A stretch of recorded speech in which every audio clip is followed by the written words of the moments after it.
মধ্যপ্রাচ্যের সবচেয়ে গুরুত্বপূর্ণ জলপথ হরমুজ প্রণালী বন্ধ করে দেওয়ার খবর সামনে আসতেই নিরাপত্তা বিশ্লেষকেরা বলছেন, ইরানের সামরিক মতবাদে যেন এক আমূল বাঁক দেখা যাচ্ছে। আগে যেখানে তেহরান সংকটের শুরুতে কূটনৈতিক চাপ, প্রক্সি তৎপরতা ও ধাপে ধাপে প্রতিক্রিয়ার পথে হাঁটত, সেখানে এবার শুরুতেই সরাসরি আক্রমণের সিদ্ধান্ত নেওয়ার ইঙ্গিত মিলছে, যা অঞ্চল জুড়ে নতুন অনিশ্চয়তার জন্ম দিয়েছে। সাম্প্রতিক রণকৌশল পর্যালোচনা করে বিশেষজ্ঞদের প্রশ্ন, ইরান কি প্রতিরক্ষামূলক অবস্থান ছেড়ে আক্রমণকেন্দ্রিক কৌশলে প্রবেশ করছে? হরমুজ দিয়ে বিশ্বের জ্বালানি বাণিজ্যের বড় অংশ চলাচল করে। এই পথ বন্ধ মানেই আন্তর্জাতিক বাজারে তীব্র ঝাঁকুনি। সেই বাস্তবতাকে হাতিয়ার বানিয়ে তেহরান হয়তো দ্রুত ও কঠোর পদক্ষেপের মাধ্যমে প্রতিপক্ষকে চমকে দিতে চাইছে।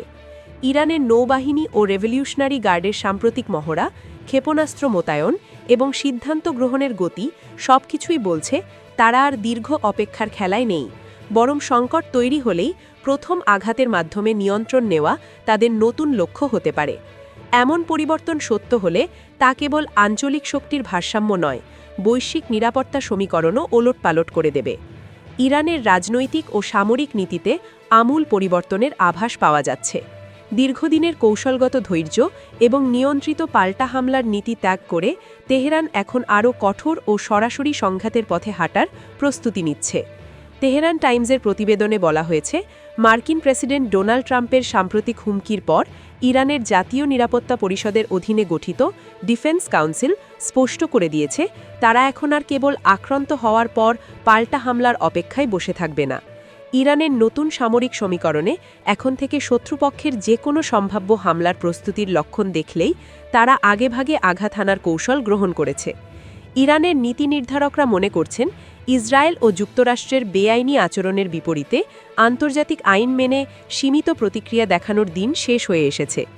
গত বছরগুলোতে ইসরায়েলি ও মার্কিন লক্ষ্যবস্তুতে হামলার সময় ইরান মূলত জানমালের ক্ষতি এড়িয়ে সামরিক স্থাপনাকে প্রাধান্য দিলেও এখন থেকে সেই ধারা বদলে যাওয়ার প্রবল সম্ভাবনা রয়েছে। ইরানের শীর্ষ নিরাপত্তা কর্মকর্তা আলী লারিজানির সাম্প্রতিক হুঁশিয়ারি থেকে এটি স্পষ্ট যে ভবিষ্যতে মার্কিন আগ্রাসনের জবাবে প্রথম লক্ষ্যবস্তু হতে পারে মধ্যপ্রাচ্যে মোতায়েন থাকা আমেরিকান সেনারা।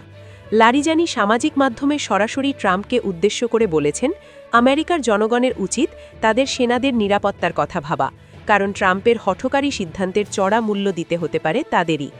বিশ্লেষকেদের মতে, ইরানের এই নতুন অসংকুচিত বা লাগামহীন রণকৌশল মূলত ট্রাম্প প্রশাসনকে অভ্যন্তরীণ চাপের মুখে ফেলার একটি ছক।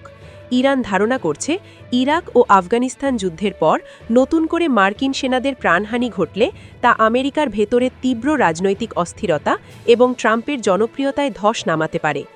একই সঙ্গে পারস্য উপসাগরের কৌশলগত গুরুত্বপূর্ণ হরমুজ প্রণালী বন্ধ করে দেওয়ার হুমকিও তেহরানের হাতে বড় অস্ত্র হিসেবে কাজ করছে।